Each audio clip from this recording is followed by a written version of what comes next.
Now, I'll talk about both, but I want to start with the idea of reducing the deficit. So much like a person, the government has income and it has expenses. And if it wants to spend more than it earns, it has to take on debt to afford it. Similar to us, if we want to buy a new car, but we can't afford it, then we have to take out a loan to buy the car.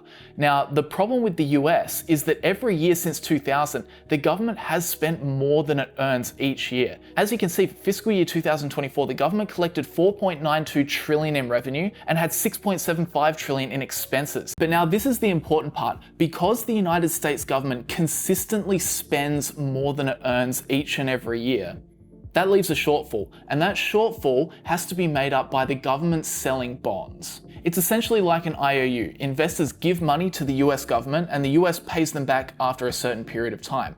But the problem with this is these bonds require the government to pay interest. And as the debt pile grows and grows, so does the interest section on the expenses side of the equation.